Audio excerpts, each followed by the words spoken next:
राज्यातील प्रमुख 12 जिल्ह्यांमध्ये आज जिल्हा परिषद आणि 125 पंचायत समितीसाठी मतदान होत आहे। जिल्हा परिषदेच्या 731 तर पंचायत समित्यांच्या 1462 जागांसाठी ही निवडणूक होतीये।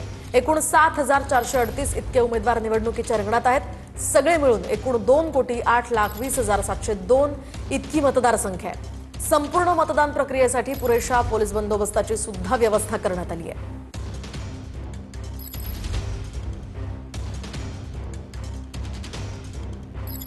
दरम्यान सध्या निवडणुकीची प्रक्रिया आज पार पडणार आहे।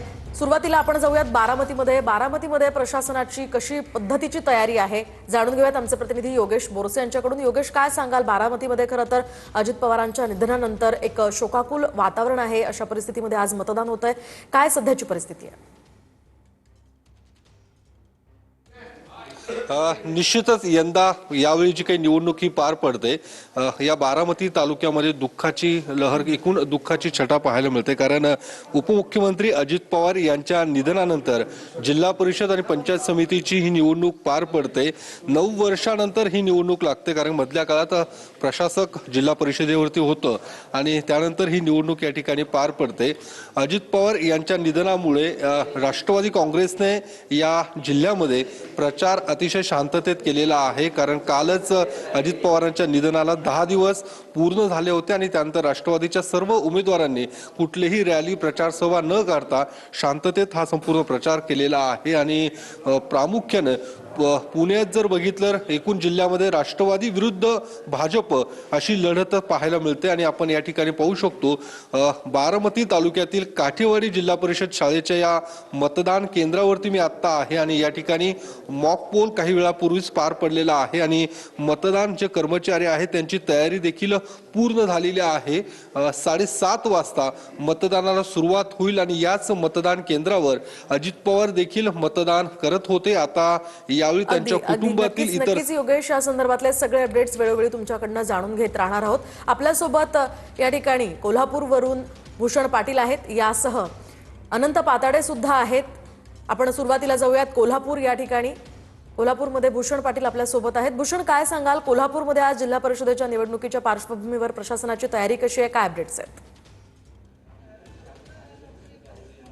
नक्कीच आज कोल्हापूर जिल्हा परिषदेच्या 68 आणि पंचायत समितीच्या जवळपास 136 जागांसाठी ही निवडणूक प्रक्रिया आहे ते आज पार पडणार आहे। त्यासाठी मतदान आहे ते होणार आहे आणि आपण बघू शकतो या मतदानाची संपूर्ण तयारी जी आहे ते यंत्रणेकडून पूर्ण करण्यात आलेली आहे। काही वेळापूर्वी या ठिकाणी मॉकपोल आहे ते करण्यात आले। उमेदवारांचे प्रतिनिधी या ठिकाणी उपस्थित झालेले आहेत आणि 7:30 वाजता प्रत्यक्षात मतदानाला ती सुरुवात होणार आहे। जिल्ह्यातली जर परिस्थिती बघितली तर बहुतांशी ठिकाणी महत्त्वाचे जे काही प्रमुख पक्ष आहेत ते स्वबळावर निवडणूक लढवतात आहेत आणि त्यामुळे चुरशीनं आज मतदान होणार अशा पद्धतीची परिस्थिती आहे। कारण आपल्याला माहिती आहे नगरपालिका असेल किंवा महानगरपालिका असेल या सगळ्या निवडणुकांमध्ये कोल्हापूर जिल्हा हा सगळ्या मतदानाच्या टक्केवारीमध्ये अव्वल राहिल्याचं बघायला मिळालेलं होतं आणि आपण बघू शकतो मतदाना प्रत्यक्षात सुरुवात व्हायला अजून अर्धा तास आहे, मात्र तरी देखील तत्पूर्वीच हे सगळे मतदार जे आहेत ते या सगळ्या मतदान केंद्रावर दाखल झाल्याचं आपल्याला बघायला मिळते आणि त्यामुळे जिल्हा परिषद आणि पंचायत समित्यांसाठी देखील चुरशीनं मतदान होणार अशीच शक्यता आहे ती निर्माण झाली आणि त्यामुळे एकूणच आता प्रशासकीय यंत्रणा जी आहे ती पूर्णतः सज्ज झाल्याचं आपल्याला बघायला मिळते। आता अवघ्या अर्ध्या तासामध्ये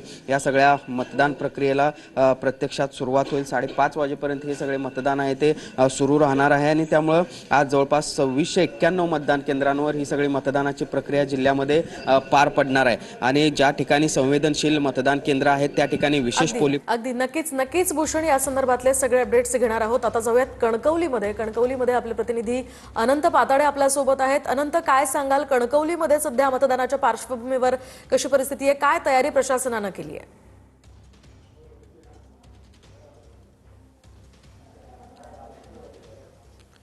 नक्कीच मोहिनी, जर आपण पाहिलं तर सिंधुदुर्ग जिल्ह्याकडे मात्र संपूर्ण राज्याचं कायम लक्ष असतं, म्हणजे निवडणूक असेल त्यावेळेला। कारण सिंधुदुर्गाची जर निवडणूक पाहिली तर मात्र हाय व्होल्टेज असे प्रकारची निवडणूक असं असताना पाहायला मिळते। मात्र त्यामुळे आता जर जिल्हा परिषदच्या निवडणुका आणि पंचायत समितीच्या निवडणुका सुरू आहेत आणि यामध्ये जिल्हा परिषदसाठी 50 जागांतर पंचायत समितीसाठी 100 जागांसाठी आता मतदान प्रक्रिया पार पडणार आहे. काही वेळातच म्हणजे अर्ध्या तासातच 7:30 वाजल्यापासून मतदानाची प्रक्रिया जी आहे ती मात्र सुरू होताना पाहायला मिळणार आहे.